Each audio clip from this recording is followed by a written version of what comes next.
Hello everyone, welcome to back my channel. तो आप सभी लोगों का हमारे चैनल पे बहुत सारा स्वागत है। तो अभी आप देख रहे हैं क्या कि ये कि जो अभी क्या है कि रेगुलेटिंग एक्ट जो था वो 1773 में आया था। ठीक है, इसको क्या बोलते हैं, 1773 का विनिमय एक्ट। ठीक है, इस नाम से भी इसको जाना जाता है।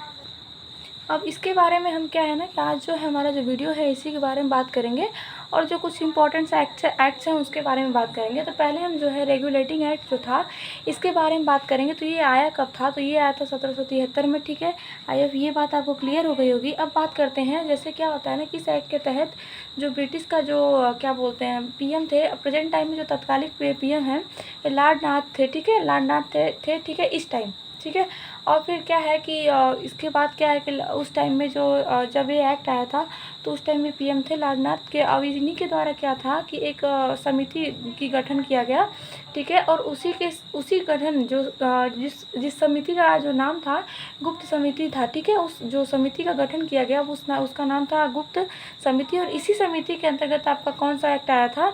कि ये एक्ट आया था कौन सा? तो 1773 का विनिमय एक्ट, जो कि इसी समिति यानी गुप्त समिति के सिफारिश पे आया था ये एक्ट। ठीक है, अगर आपसे पूछता है कि जो 1773 का विनिमय एक्ट है वो कौन सी समिति के सिफारिश पे लाया गया था, तो वो लाया गया था गुप्त समिति। ठीक है, आई होप ये चीज़ आपको क्लियर हो गया होगा कि वो जो नाम था कौन सा था, तो गुप्त समिति। ठीक है, उस समिति का नाम था गुप्त समिति, जो कि इसी के सिफारिश पे आपको 1773 का विनिमय एक्ट लाया गया। ठीक है, दूसरी चीज़ ये है कि जो बंगाल था, ठीक है, बंगाल के गवर्नर जो थे ये बंगाल के गवर्नर को तीनों प्रेसिडेंसी यानी जो तीनों प्रेसिडेंसी थे वो कौन कौन से थे पहले ये जान लीजिए।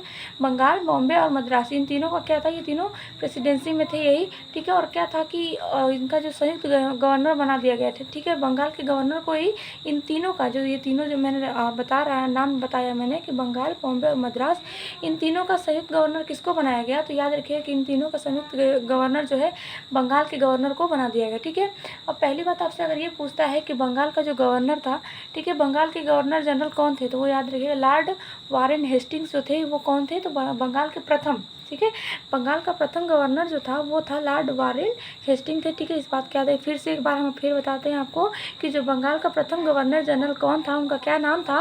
लॉर्ड वारेन हेस्टिंग था उनका नाम। ठीक है, जो प्रथम गवर्नर जनरल थे। ठीक है, अब बात करते हैं कलकत्ता। ठीक है, तो यहाँ पे एससी मीन्स क्या हो जाएगा? एससी का मीन्स फुल फॉर्म आपका हो जाएगा सुप्रीम कोर्ट। ठीक है, तो कलकत्ता के सुप्रीम कोर्ट की स्थापना कब हुई थी, किसके तहत की गई थी, कौन से एक्ट के तहत की गई थी? तो अगर उसके बारे में आपसे पूछा जाता है तो आप ये बताएंगे रेगुलेटिंग एक्ट जो था ना, ये जो 1773 में आया था, उसी के तहत कलकत्ता की जो सुप्रीम कोर्ट की स्थापना हुई थी वही तभी हुई थी। ठीक है, यानी उसी एक्ट के तहत हुआ। अगर आपसे पूछा जाता है कि रेगुलेटिंग एक्ट 1773 के तहत कलकत्ता की जैसे कि कौन सी कोर्ट की स्थापना की गई थी, तो सुप्रीम कोर्ट की। ठीक है, सुप्रीम कोर्ट की जो स्थापना हुई थी कलकत्ता की वो रेगुलेटिंग एक्ट जो कि 1773 में आया था उसी के तहत हुआ था।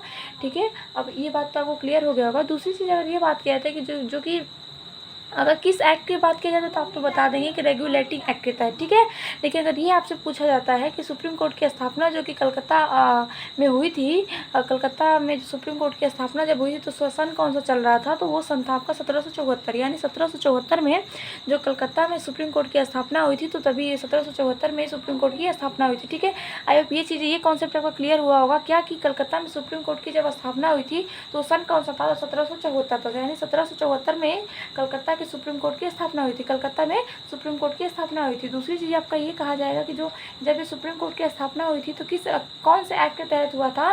तो रेगुलेटिंग एक्ट के तहत आपका हुआ था। ठीक है, ये चीज़ क्लियर हुआ। अब दूसरी चीज़ याद रखिएगा कि कलकत्ता में जो था सुप्रीम कोर्ट की स्थापना हमने बता ही दिया कि 1774 में हुआ था, लेकिन जब ये स्थापना हुआ था तो वहाँ के जो मुख्य न्यायाधीश थे उनका क्या नाम था? तो जो मुख्य न्यायाधीश थे ना वो सर एलिजा इम्पे थे। ठीक है, सर एलिजा इम्पे वहाँ के मुख्य न्यायाधीश थे। ठीक है, और तीन, जैसे कि जब स्थापना सुप्रीम कोर्ट की स्थापना हुई थी तो उसमें एक मुख्य न्यायाधीश और तीन अपर जैसे कि तीन अपर जज थे। ठीक है, यानी अन्य जज थे, तीन अन्य जज थे और एक मुख्य न्यायाधीश थे। तो अगर एक मुख्य न्यायाधीश का नाम पूछता है आपसे तो वो बताएंगे आप सर एलिजा इम्पे, और दूसरा जो कि पूछेगा अगर अन्य जज की बात करेगा 3 जो है तो वो नाम नहीं आपसे पूछेगा, ठीक है। तो इतना याद है कि जो अन्य जज थे वो 3 थे, यानी अन्य जजों की संख्या 3 थी, लेकिन मुख्य न्यायाधीश कौन थे तो उनका नाम जरूर आपसे पूछ सकता है, तो वो हो जाएगा आपका सर एलिजा एम्पे थे, ठीक है।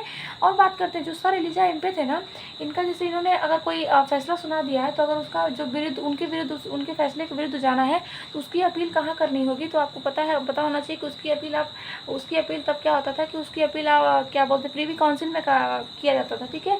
यानी सर एलिजा एम्पे के जिन्होंने फैसला सुनाया उनके फैसले के विरुद्ध अगर कोई अपील करने के लिए कहाँ जाना पड़ता था तो प्रीवी काउंसिल में होती थी। यानी वो प्रीवी काउंसिल है कहाँ, तो लंदन में थी, ठीक है, लंदन में, ठीक है। प्रीवी काउंसिल कहाँ है तो लंदन में है, ठीक है। तो आई होप ये चीज़ आपको क्लियर हो गया होगा। देखिए हमने बता दिया, ठीक है, सॉरी हम कैमरा को ध्यान नहीं दिए, ठीक है। अभी क्या है ये तो हमने कर दिया क्या कि सुप्रीम कोर्ट की स्थापना के बारे में बता दिया आपको, और क्या क्या था तो ये देख लीजिए यहाँ पे हमने पूरा टोटल नोट कर रखा है, ठीक है। तो आई होप ये चीज़ तो आपको समझ में आएगा। रेगुलेटिंग एक्ट जो भी थी इससे इन्फॉर्मेशन जो इंपॉर्टेंट थी वो हमने आपको शेयर कर दिया। तो आई होप कि आपको वीडियो पसंद आया होगा। तो अगर वीडियो पसंद आएगा तो लाइक शेयर सब्सक्राइब करिएगा। थैंक यू सो मच, मिलते हैं नेक्स्ट वीडियो में। Thank you.